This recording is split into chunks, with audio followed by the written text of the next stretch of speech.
This little prelude requires some healthy doses of technical power, freedom, accuracy and flexibility.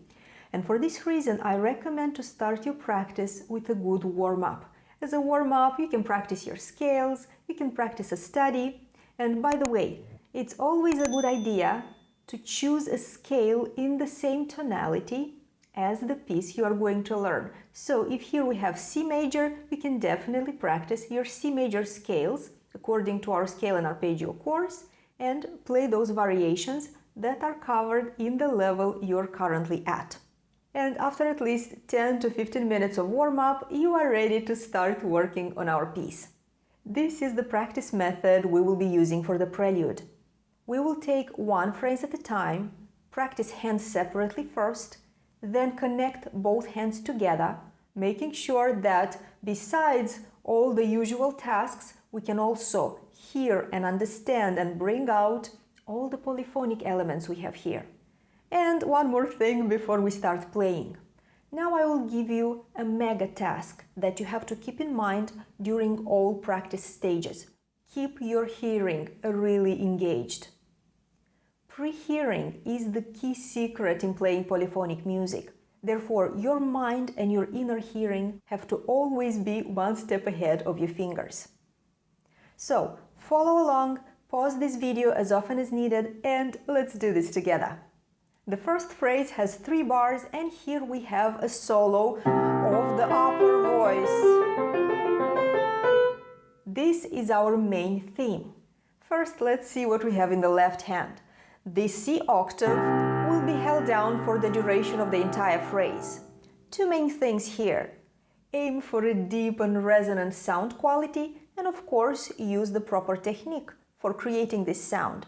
So, play by using arm weight, sink into the keys, no tension, and it's very important to listen to the continuity of this sound. So even as you play this octave, when you practice hands separately, make sure that your hearing tracks the sound, and then you will apply the same hearing trick when you play both hands together. So we begin developing our polyphonic hearing, our stereo hearing, so to speak, even as we practice one voice at a time. This is not the accompaniment, this is the lower voice, and it plays a secondary role in the first phrase, but it still has to be heard, it is still important. Now let's practice the right hand. The most important thing here is to understand the harmonies, the chords we have here. This will tremendously simplify everything. So don't play anything yet, just watch me explain these harmonies. So in the first bar, we have this chord. It's very simple. It's a C major dominant 7th chord. Still don't play. Let's see what we have in the second bar. Again, this is very simple. It's an F major chord, where the 5th of the triad chord is doubled. And in the next bar, we have a G major dominant 7th chord. So these are our harmonies here. And as I mentioned in the analysis, even though this is a polyphonic piece, we have a strong harmonic foundation as well. So besides being very useful for developing your polyphonic skills, your hearing, all your expressive skills, your technique, this piece is also an excellent theory teacher. Now, our right hand practice starts with setting clear tasks. We have 3 main expressive tasks for the theme. The first one is that the theme has to speak. This melody has a verbal expressiveness. It is oratorical. It is declamatory. So, in this little prelude, Bach tries to bring musical speech closer to the verbal speech. This is the first task. The next one is the fact that the theme has an ascending layout. Each bar goes one step higher. And this ascending character will be reflected in our dynamics and our phrasing. And the third task is the singing character, but we'll talk more about what exact type of singing we have here during the practice process. So, let's start our work. The first step will be focused on acquiring effortless power. Here we need finger strength and precision combined with freedom and flexibility. We begin by playing with an articulation that is somewhere between non-legato and a heavy staccato, and we do it slowly. I'm letting go into each note. Each note is played not just with the arm, it's played with my entire body. So the energy comes from the back, even all the way from the feet, so to speak. There's a lot of grounding involved here.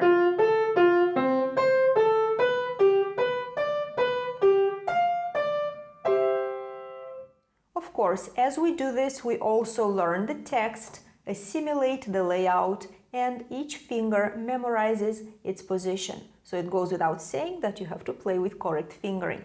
When the slow tempo feels comfortable, start gradually increasing the tempo, but we play with the same articulation. As you increase the tempo, start noticing the direction of movement. So you're not playing in one position. The arm and the wrist always lead the way. So you see a little bit to the right, right, left, right, and so on. So even during the preparatory non-legato stage, we start using wrist navigation. This was step 1. In step 2, we will learn how to make the melody speak, now that the foundation is set. Let's think about it for a minute. What is the foundation of a good speech? It is clarity. All the expressive effects that we use when we speak, such as intonation, phrasing, playing or speaking with the right sound volume, all these will be pointless if we don't pronounce the words clearly. And the same thing can be said about music.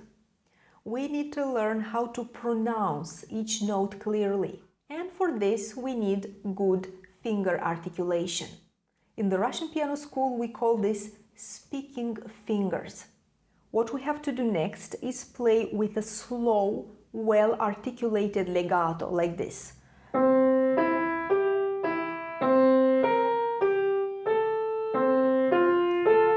And as you do so, you have to lift your fingers very well,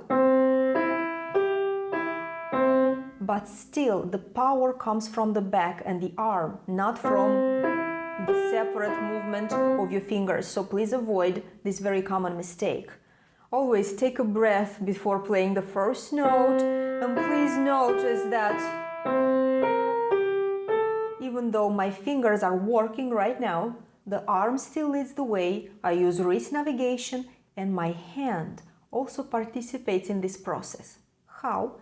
I'm making little hand swings, especially when I have a wider transition. So you see, I'm lifting a little bit. I'm not keeping my hand horizontal and immobile. And especially here, a wider hand swing for this octave as well.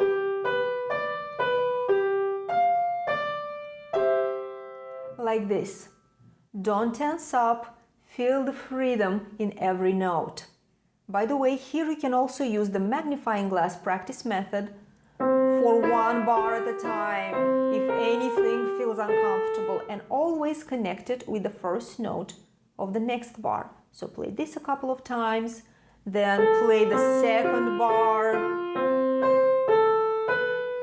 polish it very well, and then the third bar, and we always connect with this chord, which is the ending of the phrase. Now, while you're still in this practice stage, make sure you listen very well to the transition between notes. You have to hear each interval. Here we have thirds, but then we have these wider ones. Here we have the 7th, so listen to it. Descending 6th, 4th, and so on. So you have to hear the space between notes, and this will be the foundation for playing with good intonation. The sound is deep and velvety, and this must feel good when you play it. Really let go. Fingers are strong, everything else is loose, and each word has to sound clearly. Each musical word resonates as you play it.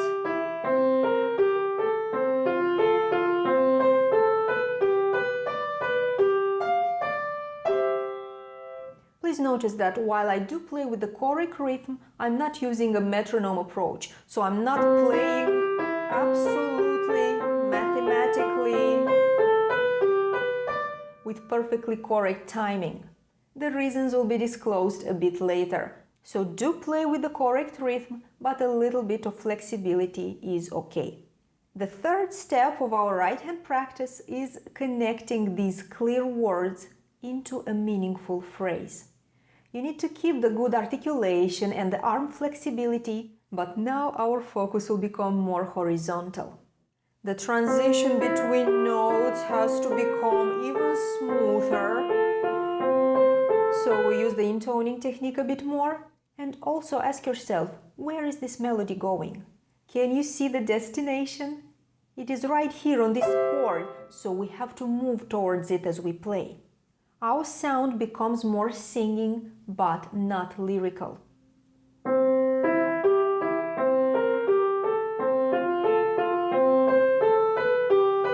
Moving forward, this is our destination. Remember the bigger picture that we discussed during the analysis. Remember the main character of the piece. We have a bright statement.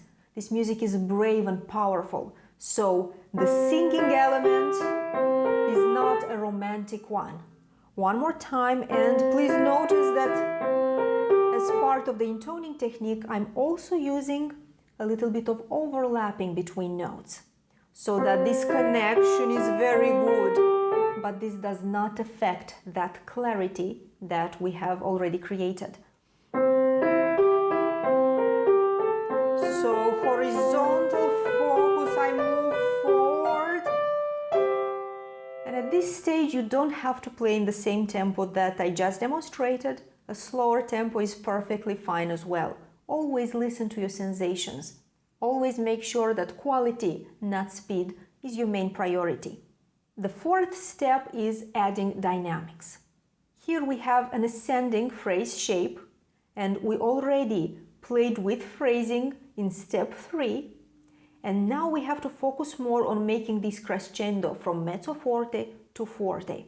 So put your attention even more on this movement towards the destination.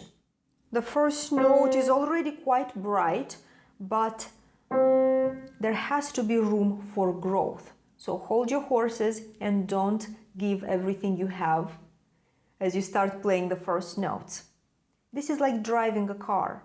You're not driving 1 meter at a time. You see the road in front of you, and you also keep in mind your destination. So the sound is resonant, but we keep increasing it, more arm weight forte. So we have created this ascending shape. As you keep practicing as part of the fourth step, you can gradually increase the tempo, but don't go past the final tempo. And when you feel ready, it's time to combine both hands together for the first phrase. Remember, the left hand has to resonate, but it should not cover the right hand, because the right hand has the solo. We practice slowly first. Clear right hand moving forward. Crescendo. And as you play this chord, the left hand has a rest. The next task is to listen to the continuity of the left hand while playing the right hand. So that octave octave still resonates. Hear the harmonic foundation. But don't lose those things we have already mastered in the right hand. Now, more focus in the right hand, gradually increase the tempo, and we incorporate more phrasing into our playing. And more character. This is a speech.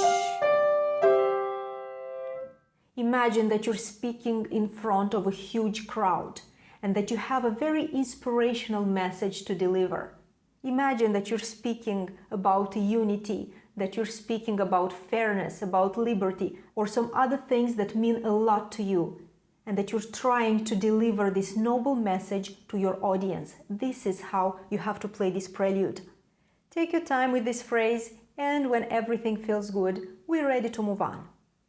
The second phrase, that has 5 bars, is much more complex than the first one. Here we have that polyphonic development, the dialogue of the two voices that we have discussed during the analysis. We begin by practicing the right hand, but first we need to understand the harmonies. In the first bar, we have a C major harmony. In the right hand, we have this simple chord, which is the second inversion of a C major triad chord. And in the left hand, we have the steps of C major as well. In the second bar, this is what we have in the right hand, this chord that appears twice as well. And when we will combine, we will notice that here we have a D major dominant 7 chord. In the third bar of this phrase, we have a G major triad chord. We actually play it on the first beat. Then it is displayed like this, and on the last beat, this is a part of an E minor harmony. In the next bar, this is what we have in the right hand, and this is an A minor harmony.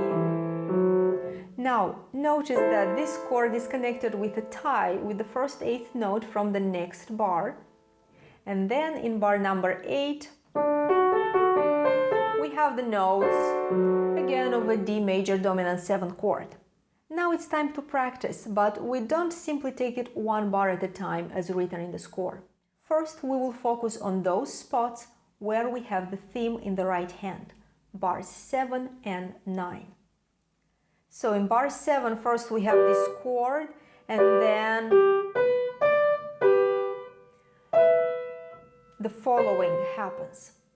We will use the same practice method we have already applied to the first phrase. We begin with deep and slow non-legato. And I actually recommend to start practicing with the second 8th note from this bar. This is the theme with the same layout we had in the beginning. So in the beginning we had a rest on the first beat, but here we have this chord that is still part of the secondary voice. So the main voice starts like this. As you play these two intervals, voice the upper notes. So you have to put more weight into this B and then into this E here. Please notice that my 5th finger is almost vertical. It is strong so that it can carry all this weight. Now, for some of you, this heavy key tap might seem exaggerated, especially if you practice this piece separately and not as part of our step-by-step course for beginners. But don't worry, everything has a purpose. Now we're setting a very strong foundation that will later on allow you to play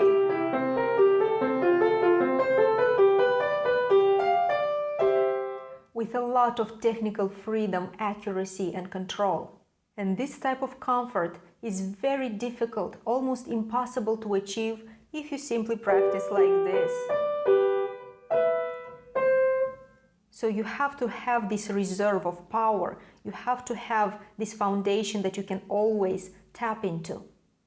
Otherwise, you'll always feel like you're slipping on ice. So by using this deep anchoring, we are preventing that. The next step is the well-articulated legato.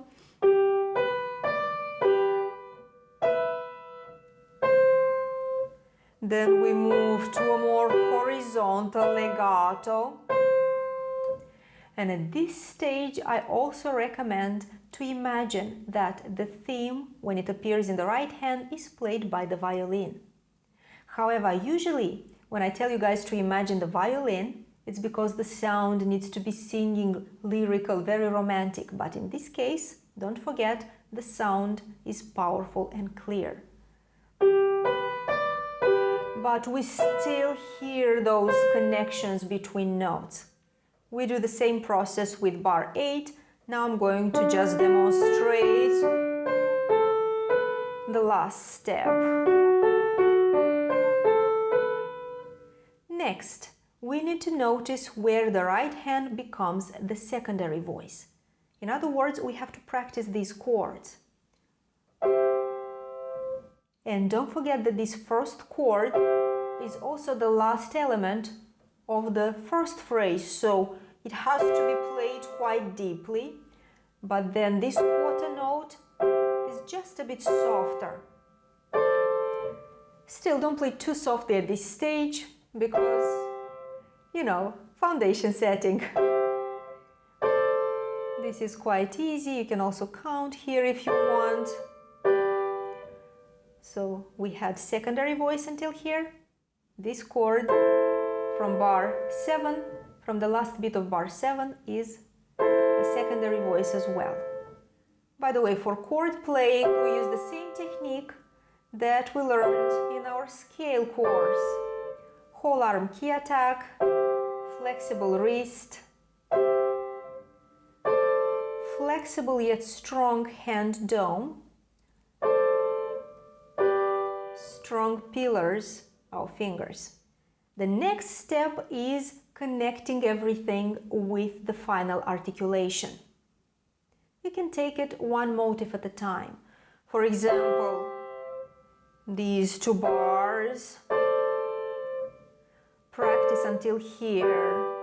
And now we have to work on the transition between where the right hand is the secondary voice and the main voice. So,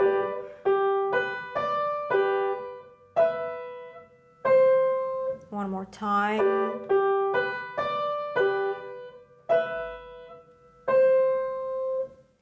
And moving forward a little softer. And here I recommend counting 4 and 1 and 2 and 3 and 4 and 1. Even though we're not talking about dynamics at this stage, still it's okay if you play this just a bit softer. But when you have the theme, it has to be in the foreground, remember about that. Now we'll play the entire second phrase with the right hand, focusing on the transitions, on those spots where the right hand stops becoming secondary and moves into the foreground. And it's very important to prepare that transition in advance, so when it happens, you're not surprised by it and reacting on the spot. Everything in good piano playing is about mental anticipation.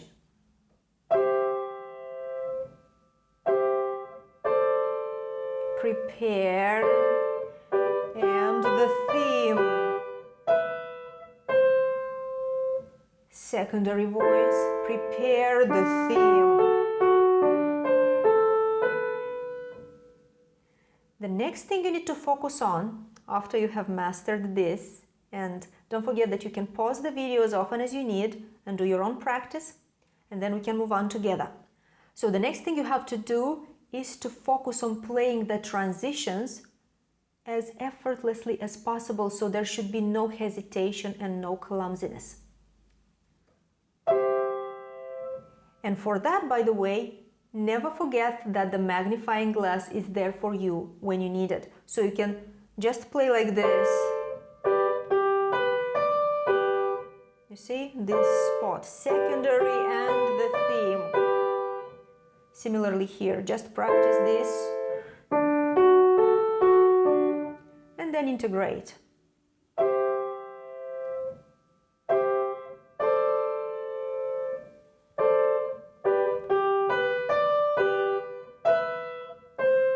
At this point the rhythm is correct as well.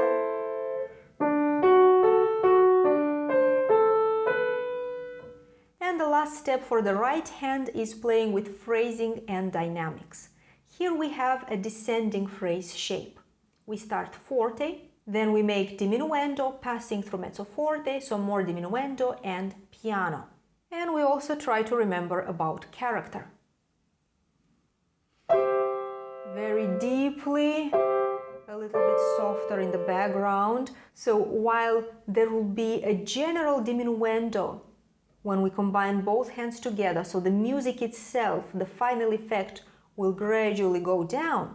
What happens in the right hand is that we have forte, then maybe an approximate mezzo piano, while there will be forte in the left hand, and then mezzo forte here when the theme appears, then piano this chord, and an approximate mezzo piano for the theme. So these things will balance each other out. We take into consideration that sound balance that will appear when we connect everything. Now I will play a bit quicker, focusing more on phrasing, and then we'll move on to left hand practice.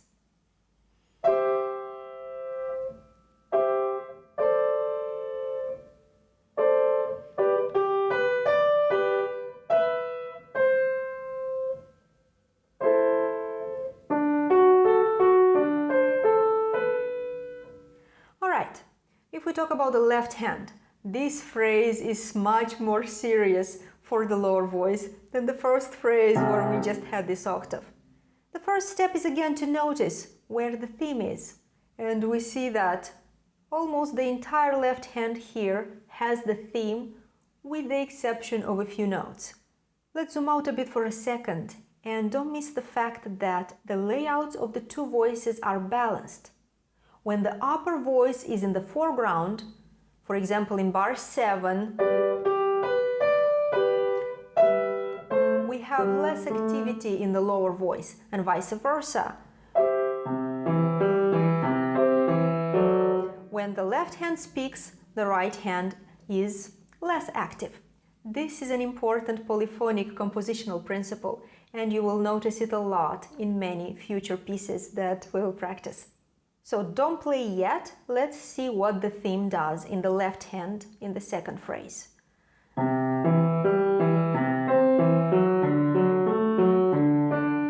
Here we have quite a long motive, 2 bars, and it repeats the layout of the first theme, not in a note-by-note fashion, so we don't have an exact transposition, but still the main principle is kept.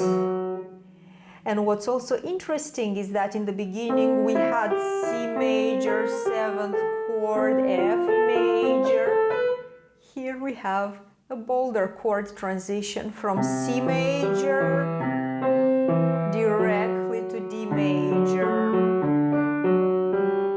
So this is the last note of this motive where the left hand leads. Now these 2 notes are in the background, and again the theme starts with the lower voice from here. And then this D is again in the background. The next step is to actually practice, so we can do this together. We have to practice non-legato. First, we use the same exact principle. Don't forget about correct fingering. For most of us, the left hand will feel a little bit clumsier than the right hand, if you are right-handed, that is. So you might need to dedicate more time to each step. A bit softer these 2 notes, and again in the foreground. And you can also connect with this G. Then we play legato with a very good articulation, pronouncing each word clearly. Lift the fingers well. Don't forget, by the way, about your mega task. Keep your hearing engaged. Monitor everything. Does everything sound clearly? Can you imagine in your mind how everything has to sound even before playing it?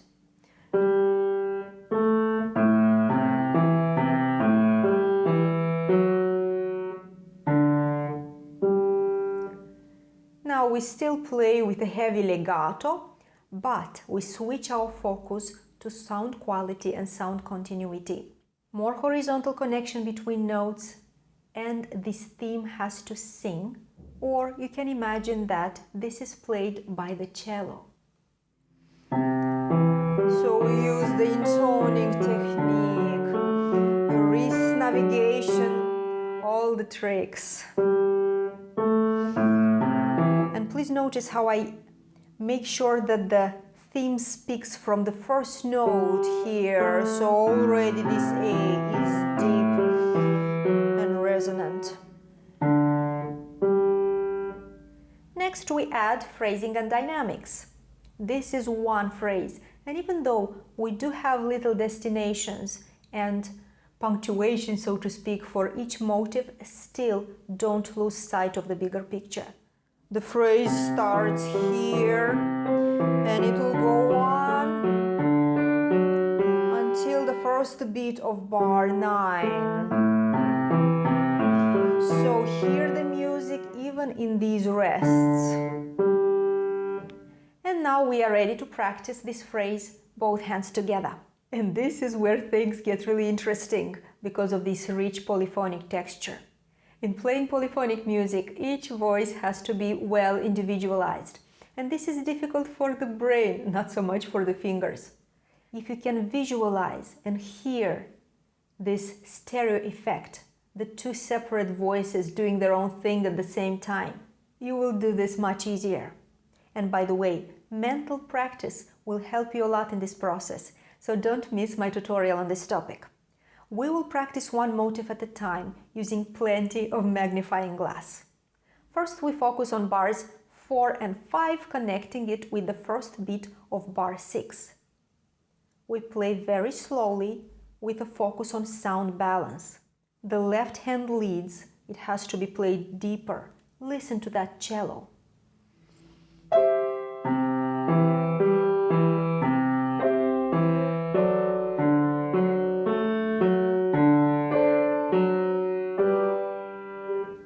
Play this as many times as needed.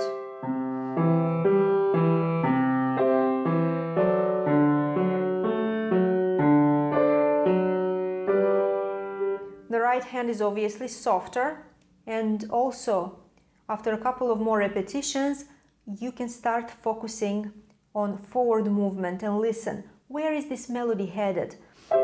It is not a static melody, so it's not something that is stomping in place.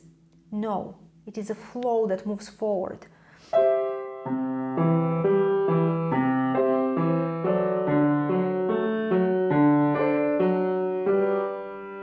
And listen to the melody until the very last note, which should still be clear. Then we practice the right hand solo, so to speak. Here the violin speaks, replying to the cello. On the first beat, it's still the left hand solo, and then the right hand takes over. And until here, you see, even on the first beat of bar 7, we have sound balance, and this C is deeper than the left hand A.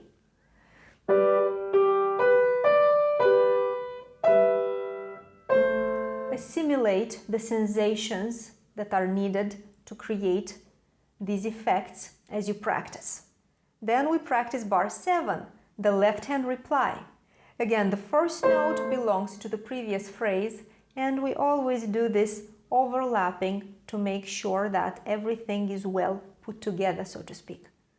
Left hand.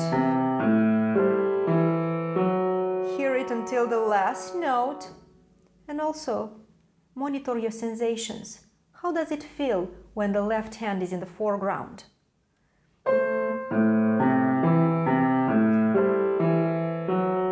notice, are you tensing up in the left hand or do you feel free? Can you feel the keys resonating under your fingers? Is there power and freedom? Remember those main keys that we discussed in the beginning. And bar 8, you can even connect it like this with the last beat from bar 7. Left hand, right hand,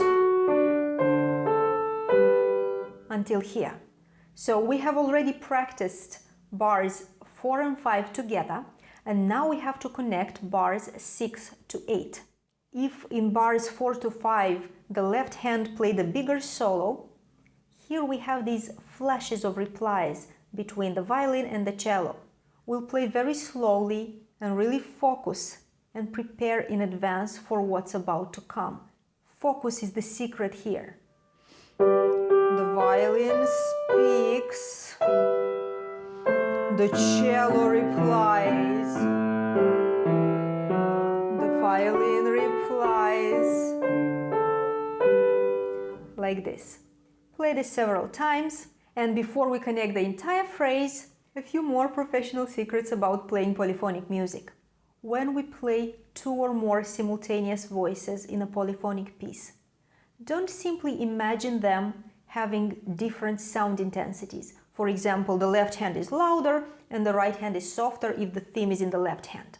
Try to also imagine that the voices have different timbres and textures. 2 different instruments play here, for example, cello and violin in this case. Or 2 different people are having a conversation. A man and a woman.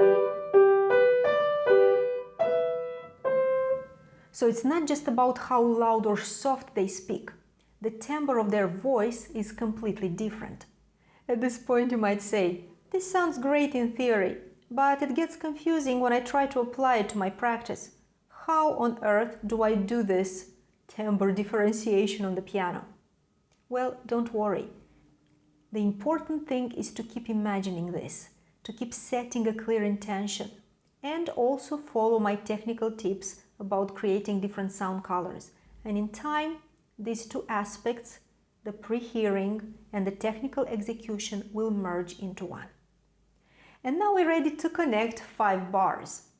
We still play in a slow tempo so that our brain has the time to coordinate everything.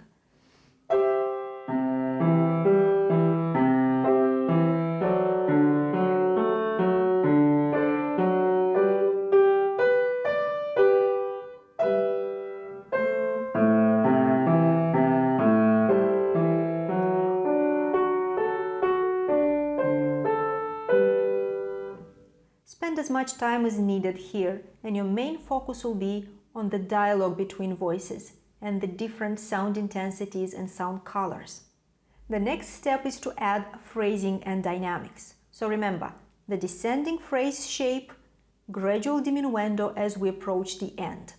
And by the way, it's useful to remember that these dynamics belong to the editor. I personally like them, but when it comes to Bach, you are free to invent your own. I will increase the tempo a little bit.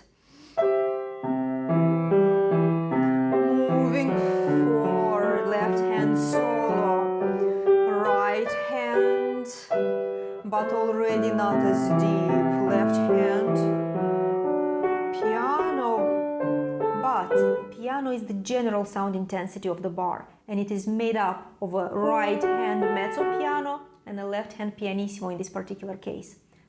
Piano is the sum. Never forget that. So moving forward, and each new reply in the main voice is a touch softer than the previous reply. So now left hand is forte, very, very declamatory. Mezzo forte right hand, an approximate mezzo forte, mezzo piano for the left hand, and piano to mezzo piano here for the right hand. So the steps are made up of the replies of the main voice, and the secondary voice, you have to adjust it already according to this main task. Let's play one more time, focusing on this uninterrupted connection from the beginning until the end of the phrase.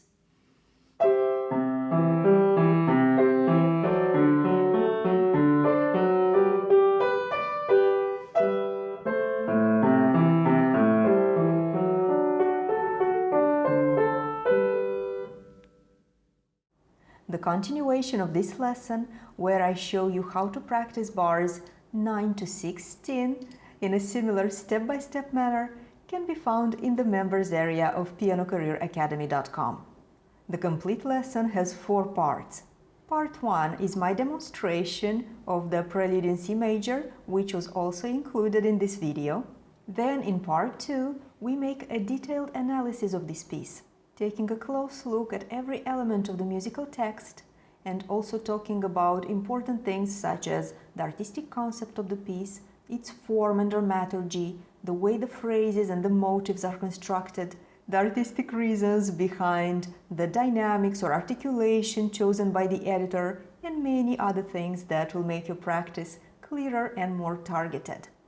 Then Part 3 is the step-by-step tutorial for the first 8 bars. This part was included in this video as well. And in Part 4, as I already mentioned, we practice bars 9 to 16, the second half of the piece. The lesson is split in 4 parts for your viewing comfort. And as you can see here, we have detailed video highlights under each video, so that you can easily go to any fragment that interests you at a given moment. By the way, Bach's Prelude in C major is a piece that is accessible at the late beginner level, and you can practice it separately or as part of our step-by-step video course for beginners. And as you can see, this piece is featured in lesson number 96 of this course. As a member of Piano Career Academy, you will have unlimited access to all our courses and standalone tutorials, including all the lessons of our step-by-step video course for beginners, which, as you can see, is structured according to chapters. Here we have chapter 2, and in chapter 3, that lesson number 96 belongs to, as you can see here, we have a professional program format. This means that the lessons are structured according to programs. Program 1, Program 2, Program 3, and so on. Each program comprises 5 lessons, and the pieces featured in these lessons have different genres, styles, and characters that complement each other, so that when you work on all 5 of them at the same time, you will get a full spectrum of expressive and technical benefits. Working on well-balanced programs, as compared to separate pieces that do not really belong together, is the most efficient way to make great progress. By the way, here on YouTube you can also find the full lesson number 1 from our course for beginners, then lesson number 75 as well, where we practice a beautiful piece for dessert. And recently I have also started to post here on YouTube several demonstrations of some of the pieces included in chapter 3. So the Nightingale, the polyphonic piece that is featured in lesson number 76, can already be found on my channel, and I plan to post my demonstrations of some of these other pieces in the near future as well, so stay tuned. Our course for beginners is also addressed to intermediate and advanced students who want to correct bad habits and set a very solid, very healthy piano playing foundation, and also to teachers that have beginners in their class, because this well-structured course can be used as a video curriculum, where every single piece is taught in a detailed manner, and you also know what piece to assign next, so that the entire path is very clear. To get access to our beginner course right now, just click the link in the description box below and be on the road to musical success. I'm Milinka Vartik, thank you so much for watching, and if you enjoyed this lesson, please don't hesitate to let me know in the comments below. Give this video a thumbs up, don't forget to subscribe, and I'll see you in the next one. Enjoy your practice, bye bye!